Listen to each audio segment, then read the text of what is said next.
Most of these moves I'm not amazing at myself yet. This is one of the things I found that has helped the most is implementing these moves on a daily, regular basis to change the posture for a more ideal positioning, to allow the bones to move and groove the way they're supposed to, and allow the tension and the balance of the muscles be in the way they're supposed to as well. This one is still hard for me. All these are mostly still hard for me. They will be hard at first. You just have to keep practicing. You will get better at them.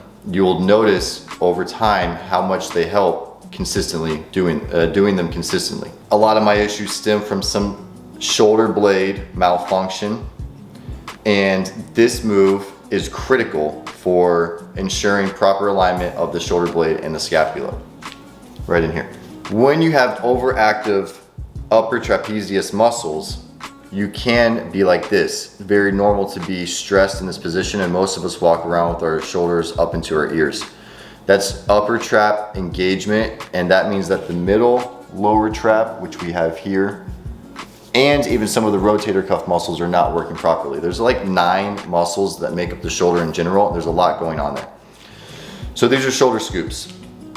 We want to extend our fingers to the furthest wall. Extend it as far as you can without compromising the rest of the posture. Keep everything, again, checkpoints. All the checkpoints matter every single second of the day. Extend the fingers out as far as you can. We want to come into bad posture for just a second so we can kind of do that forward shoulder, rounding it forward. And actually notice, look how high my shoulder is. This is my affected side, my left side, with my scapular dysfunction.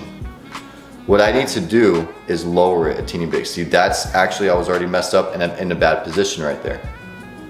Fingers extended, relax the shoulder. Now I can feel it in a better position. We're gonna take our pinkies, try to drive it all the way up. Another cue, if the pinky doesn't work for you, is this bone right on your elbow. We want the slightest little bend in it, bringing the pinky up while extending. What this is doing is rotating our scapula down and in.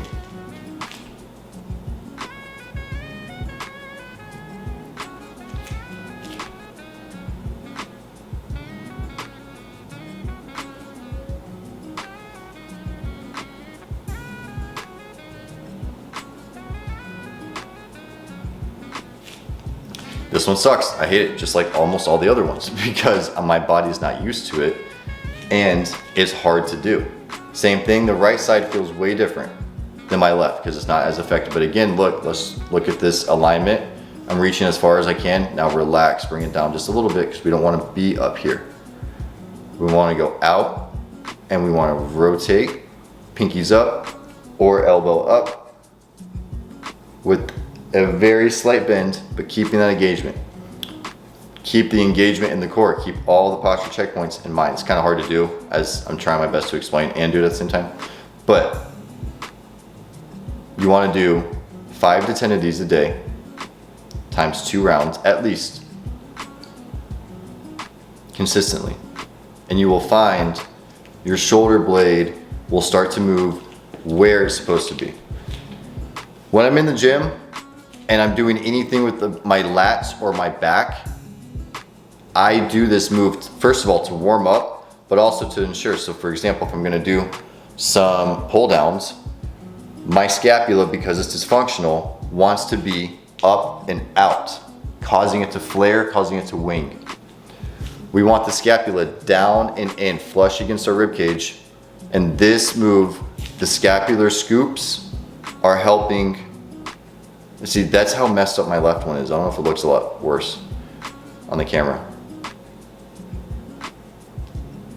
And this is hard, this is much harder for me. I feel my serratus engaging right on my rib cage right here.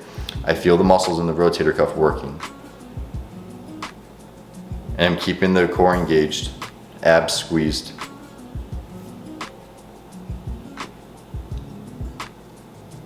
Reach all the way out, pinkies or elbow up. Make sure the shoulders are low. We don't want them up here as we're doing this move. Now we're not using the right muscles. And doing that at the same time, both sides.